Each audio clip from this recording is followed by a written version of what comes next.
Comprendre aujourd'hui pour défier demain.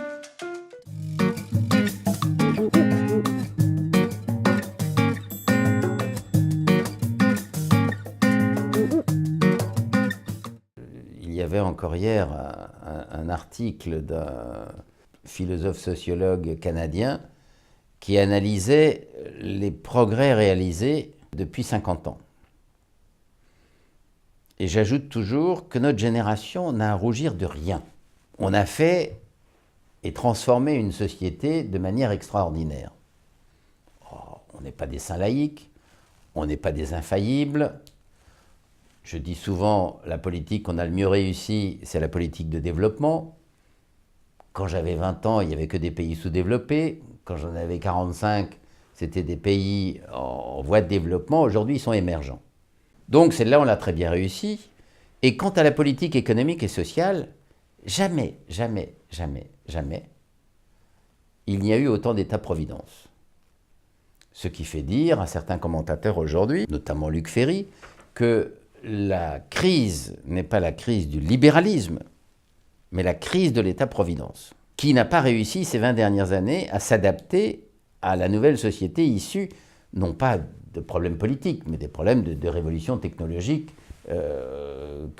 qui sont à la fois extraordinaires dans les moyens de communication, de développement de l'intelligence, etc., qu'on nous offre, et qui ont des problèmes d'immédiateté assez considérables.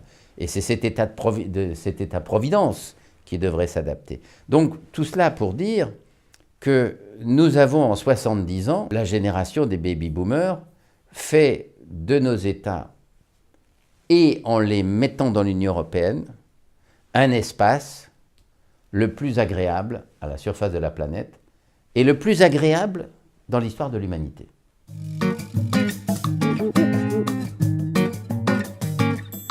Donc nous avons fait dans cette Europe un espace qui a permis à tous les secteurs de mieux vivre que s'il n'y avait pas eu d'Europe.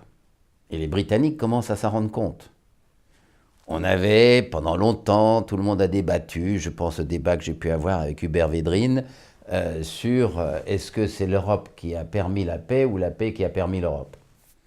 Je suis intimement convaincu que c'est l'Europe qui forge la paix. Sans Europe, je ne sais pas quelle serait la situation de l'Espagne. Et on peut aller dans beaucoup d'autres pays.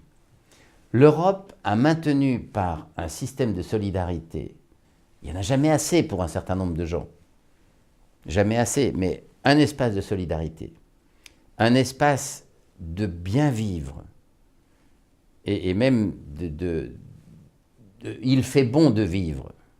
Et au moment où on a cette situation, avec des lacunes, encore une fois, on est confronté à un problème énergétique considérable, on a sûrement été des surconsommateurs de tout produit fossile et que sais-je encore, il y a des problèmes.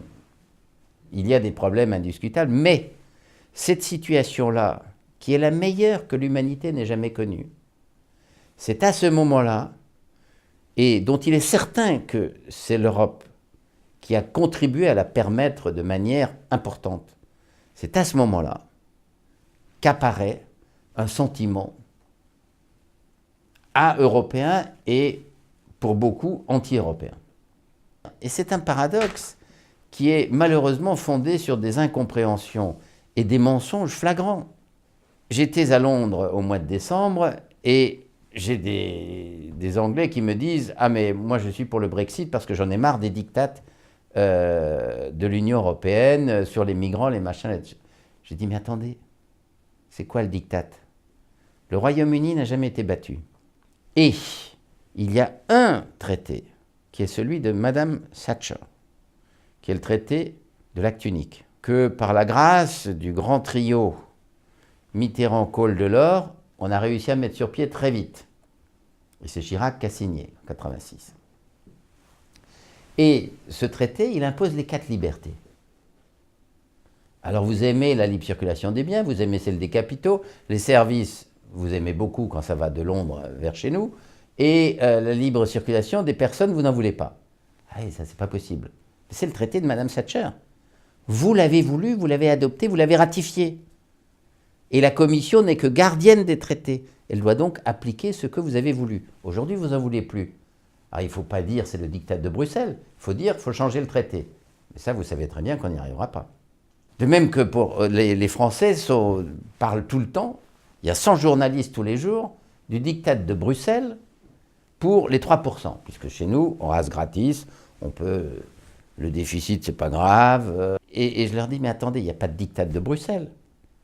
Monsieur Mitterrand, président de la République de gauche, lorsque Maastricht a été adopté, et Dieu qu'il le voulait, il en a fait un référendum difficile, c'était sa dernière grande œuvre, avait dit, pour l'instant on est à 1% de déficit, je voudrais revenir à l'équilibre, 3% c'est cruel pour nos enfants et nos petits-enfants, c'est à ne jamais atteindre.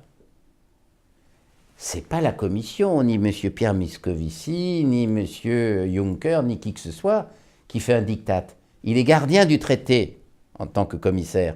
Il applique ce que les États ont solennellement décidé par référendum. Mais on parle de diktat de Bruxelles. Alors on a cet extraordinaire paradoxe que, à force de ne pas vouloir comprendre l'Union européenne, d'avoir des gens qui déterminent l'opinion, puisque les médias déterminent l'opinion, racontent des bêtises absolument considérables, on arrive à faire détester par les gens l'espace politique dans lequel ils ont beaucoup mieux vécu que leurs pères, leurs grands-pères, leurs arrière-grands-pères, et si ça continue à se dégrader, auront mieux vécu que leurs enfants, et c'est ça que je regrette profondément.